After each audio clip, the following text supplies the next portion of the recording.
Morning student. आज हम पढ़ेंगे पाठ 8 हा की जी। इसके लेखक हैं सुदर्शन जी। ठीक है, तो चलिए पढ़ते हैं। इस कहानी में क्या है, सुदर्शन जी की कहानियों में से एक है जिसमें मानवीय गुणों का प्रदर्शन किया गया है। इसमें कहानी में बताया गया है कि डाकू खड़क सिंह छल से, ठीक है, बाबा भारती का घोड़ा छीन लेते हैं, लेकिन बाबा भारती अपने वचन से यानी अपनी बातों से उन पर ऐसा प्रभाव डालते हैं कि वह स्वयं उनका घोड़ा उन्हें वापस दे देते हैं। तो इसमें बाबा भारती क्या होते हैं, हार के भी जीत जाते हैं। तो चलिए पढ़ते हैं कहानी। माँ को अपने बेटे और किसान को अपने लहलहाते खेत देखकर जो आनंद आता है, वही आनंद बाबा भारती को अपना घोड़ा देखकर आता है। इस तरह माँ को अपना बच्चा देखकर और किसान को अपने खेत देखकर खुशी होती है ना। उसी तरह बाबा को भी अपना घोड़े को देखकर आनंद आता है। भगवत भजन से जो समय बचता है वह घोड़े को अर्पण हो जाता है। वह घोड़ा बड़ा सुंदर था, बड़ा बलवान। उसके जोड़ का घोड़ा सारे इलाके में नहीं था। बाबा भारती उसे सुल्तान कहकर पुकारते, अपने हाथ से खरहरा है ना खुद दाना खिलाते और देख देख कर प्रसन्न होते थे। उन्होंने रुपया, माल, आस-पास, जमीन आदि सब अपना सब कुछ छोड़ दिया था। यहाँ तक कि उन्हें नगर के जीवन से भी घृणा हो गई थी। वो नगर में नहीं, वो सिर्फ किसके साथ, अपने घोड़े के साथ रहना चाहते थे। अब गांव के बाहर एक छोटे से मंदिर में रहते और भगवान का भजन करते थे। मैं सुल्तान के बिना नहीं रह सकूंगा। सुल्तान उनका कौन है, घोड़ा। उन्हें ऐसी भ्रांति सी हो गई थी, यानी भ्रम हो गया था। वे उसकी चाल पर लट्टू थे। कहते ऐसा चलता है जैसे मोर खटा को देखकर नाच रहा हो। जब तक संध्या समय सुल्तान पर चढ़कर 8-10 मील का चक्कर न लगा लेते, उन्हें चैन नहीं आता। बाबा को अपने घोड़े के ऊपर, घोड़े का क्या नाम था, सुल्तान, है ना, तो उसके सुल्तान के ऊपर बैठकर जब तक वे चक्कर नहीं लगा लेते थे, उन्हें चैन नहीं आता था। खड़क सिंह उस इलाके का प्रसिद्ध डाकू था। लोग उसका नाम सुनकर कांपते थे, है ना।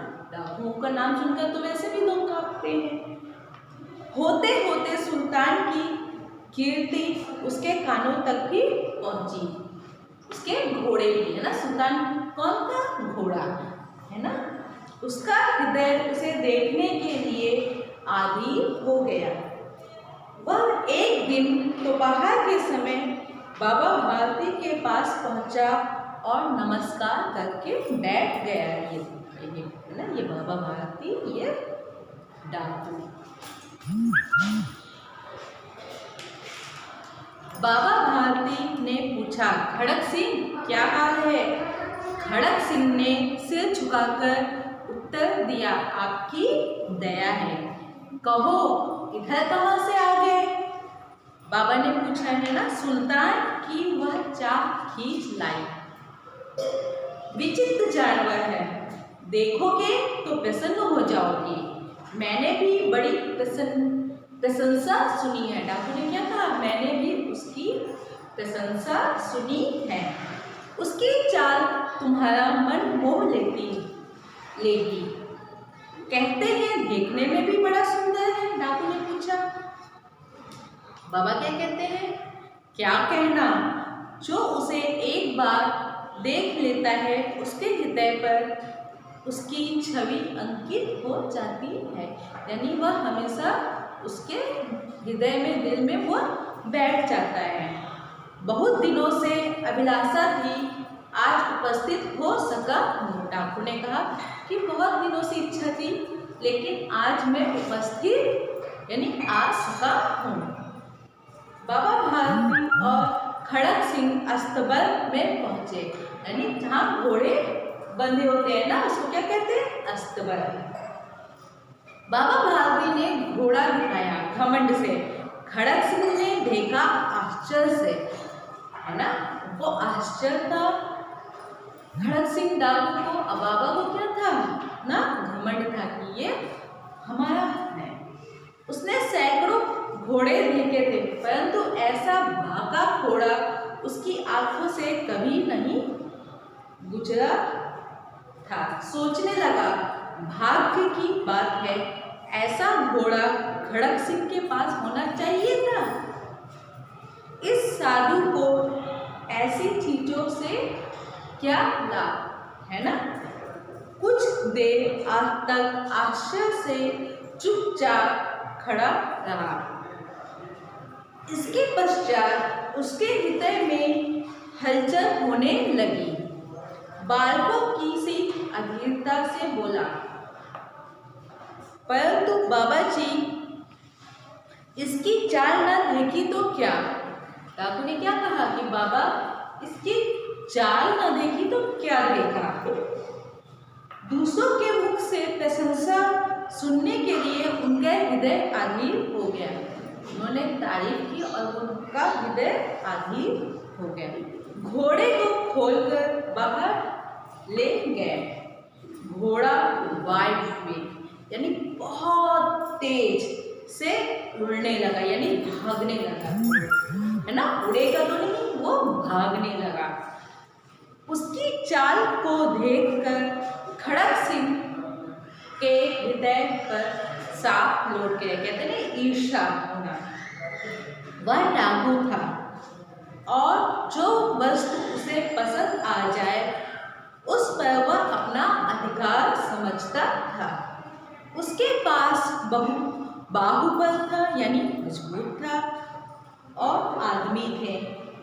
जाते जाते उसने कहा, बाबा जी, मैं यह घोड़ा आपके पास न रहने दूंगा। बाबा भारती डर गए। क्यों डर गए? अब उन्हें रात की नींद न आती। सारी रात अस्तबल की रखवाली में कटने लगी।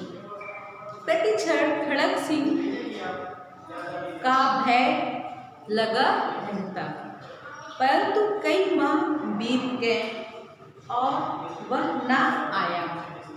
यहाँ तक कि बाबा भारती कुछ असावधान हो गए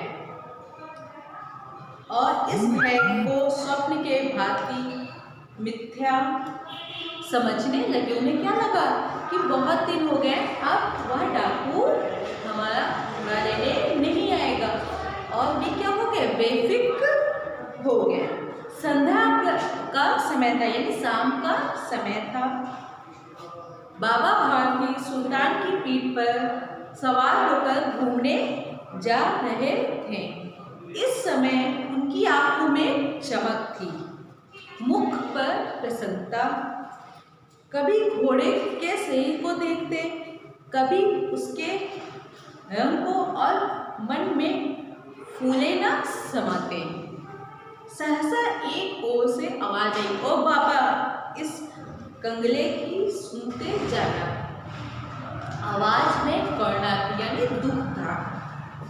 बाबा ने घोड़े को रोक दिया। देखा एक अपाहिज वृक्ष की छाया में पड़ा रहा है। बोले, तुम्हें क्या कष्ट है? बाबा ने उससे पूछा, तुम्हें क्या कष्ट है? अपाहिज ने हाथ जोड़कर कहा, बाबा मैं दुखियारा हूँ, मुझ पर दया करो।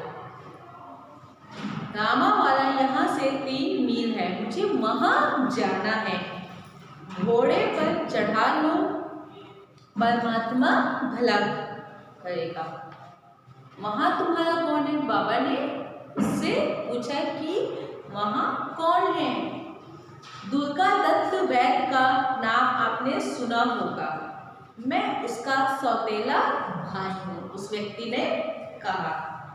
बाबा भारती ने घोड़े से उतरकर अपाहिज को घोड़े पर बैठा लिया, है ना, बैठाया, और स्वयं उसकी लगाम पकड़कर धीरे धीरे चढ़ने लगा। सहसा उसे एक झटका लगा और लगाम छूट गई बाबा के हाथ से। उसने आश्चर्य का ठिकाना न रहा जब उन्होंने देखा कि अपाहिज घोड़े की पीठ पर तनकर बैठा है और घोड़े को दौड़ाए लिए जा रहा है, तो उनके मुख से भय, विस्मय और निराशा से मिली हुई चीख निकल गई। बाबा को समझ में आ गया कि कोई हमारा घोड़ा ले गया। वह अपाहिज कौन था? डाकू खड़क सिंह था। बाबा भारती कुछ देर तक चुप रहे और कुछ समय पश्चात कुछ निश्चय करके पूरे पर से चलाकर बोले, जरा ठहर जाओ। खड़ा सिंह ने यह आवाज सुनकर घोड़ा रोक लिया और उसकी गर्दन पर प्यार से हाथ फेरते हुए कहा, बाबा जी यह घोड़ा अब न दूंगा, परंतु एक बात सुनते जाओ। बाबा ने कहा। खड़क सिंह ठहर गया।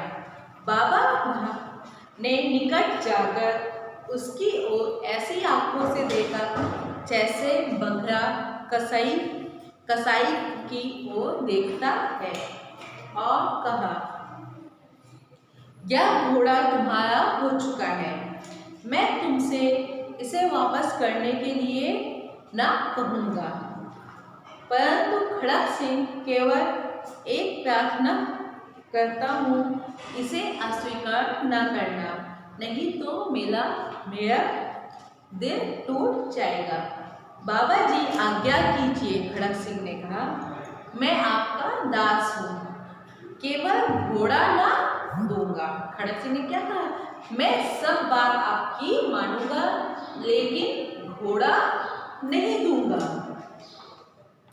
अब घोड़े का नाम मत लो, मैं तुमसे इस विषय में कुछ ना कहूँगा। मेरी प्रार्थना केवल यह है कि इस घटना को किसी के सामने प्रकट न। किसने कहा? बाबा ने कहा। खड़क सिंह का मुंह आश्चर्य से खुला रह गया। उसका विचार था कि उसे घोड़े को लेकर यहाँ से भागना पड़ेगा, परंतु बाबा ने स्वयं उसे कहा कि इस घटना को किसी के सामने प्रकट यानी मत कहना या किसी को नहीं बताना। इसका क्या प्रयोजन सिद्ध हो सकता है? खड़क सिंह बहुत सोचा, परंतु उसे कुछ समझ नहीं आया। हार कर उसने अपनी आंखें बाबा भारती के मुख पर गड़ा दी और पूछा, बाबा जी इससे आपको क्या डर है? सुनकर बाबा ने उत्तर दिया, लोगों को यदि इस घटना का पता चला तो वे 3 दीन दुखियों पर विश्वास न करेंगे। यह कहते कहते उन्होंने सुल्तान की ओर इस तरह मुंह मोड़ लिया जैसे उससे कभी कोई संबंध ही नहीं हो। बाबा चले गए, परंतु उनके शब्द खड़क सिंह के कानों में गूंजने लगे। सोचता था कैसे विचार है, कैसा पवित्र भाव है। उन्हें इस घोड़े से प्रेम था। इसे देखकर उनका मुख फूल की भांति खिल जाता था। किसका? बाबा का। इसके बिना मैं ना रह सकूँगा। इसकी रखवाली में वे कई रात सोए नहीं, भजन की भक्ति न करते रहे, परंतु आज उनके मुख पर दुख की रेखा तक दिखाई न पड़ती थी। उन्हें केवल यह ख्याल था कि कहीं लोग दीन दुखियों पर विश्वास करना ना छोड़ दे, कि लोग कोई दीन दुखी कोई है ना कष्ट में बताया कि हमें ये कष्ट है, तो हमारे मन में क्या हो जाएगा, डर बस जाएगा, तो हम कभी भी उस दीन दुखी की सेवा ही नहीं करेंगे। ऐसा मनुष्य नहीं देवता है ना। रात्रि का समय अंधकार में खड़क सिंह बाबा के मंदिर पहुंचा। सभी तरफ चारों ओर क्या था, सन्नाटा था। आकाश में तारे टिमटिमा रहे थे। थोड़ी दूर पर गांव के कुत्ते भौंक रहे थे। मंदिर के अंदर कोई शब्द सुनाई न देता था। खड़क सिंह सुल्तान की बाह पकड़े हुए था। वह धीरे धीरे अस्तबल के फाटक तक पहुंचा। फाटक खुला पड़ा था। किसी समय वहां बाबा भारती स्वयं लाठी लेकर पहरा देते थे, परंतु आज किसी चोरी किसी डाके का भय नहीं था। क्यों? क्योंकि घोड़ा तो पहले ही जा चुका था। खड़क सिंह ने आगे बढ़कर सुल्तान को उसके स्थान पर यानी घोड़े को उसके स्थान पर क्या किया, बांध दिया और बाहर निकलकर सावधानी से फाटक बंद कर दिया। इस समय उसकी आंखों में नेकी के आंसू थे, यानी आंसू तो होते हैं लेकिन एक क्या होता है, दुख के होते हैं, एक नेकी के आंसू थे, यानी उसको अच्छा महसूस हो रहा था। रात्रि का तीसरा पहर बीत चुका था। चौथा पहर आरंभ होते ही बाबा भारती ने अपनी कुटिया से बाहर निकल ठंडे जल से स्नान किया। उसके पश्चात इस प्रकार जैसे कोई स्वप्न में चल रहा हो, उसके पांव अस्तबल की ओर बढ़ गए, क्योंकि बाबा को क्या थी, हैबिट थी अस्तबल जाके अपने सुल्तान को देखने की, तो वो वैसे ही आगे चला गया। परंतु फाटक पर पहुंचकर उसको अपनी भूल प्रतीत हुई। उसको याद आ गया कि नहीं, सुल्तान तो अब जा चुका है। साथ ही घोर निराशा ने पांव को मन भर कर भारी बना दिया। वे वहीं रुक गए। घोड़े ने अपनी स्वामी के पांव की चाप को पहचान लिया। घोड़े ने क्या, उसने अपने स्वामी यानी बाबा के जो आवाज है ना, उसको पहचान लिया और जोर से हिनहिनाने लगा। अब बाबा भारती आश्चर्य और प्रसन्नता से दौड़ते हुए अंदर घुसे और अपने प्यारे घोड़े को के गले से लिपटकर इस प्रकार रोने लगे मानो कोई पिता बहुत दिनों से पिछड़े हुए पुत्र से मिला हो। कई बार उसकी पीठ पे हाथ फेरा, बार बार उसके मुंह पर थपकियां देते हुए फिर वे संतोष से बोले, अब कोई तीन दुखियों से मुंह ना मोड़ेगा। यानी ये देखिए, बाबा को अपना घोड़ा मिल गया, यानी हमें कभी किसी के साथ छल नहीं करना चाहिए। अगर हम छल करते हैं तो क्या होगा, हमें तीन दुखियों से विश्वास उठ जाएगा कि किसी को कष्ट है, हमें उसे मदद करनी है, हम कभी किसी की मदद नहीं करेंगे, है ना बच्चों। तो चलिए, आज इस पाठ को आपको पढ़ना है और इसकी वर्ड मीनिंग नोट करना है। कल आपको इसके क्वेश्चन आंसर करवाए जाएंगे। Okay, good bye.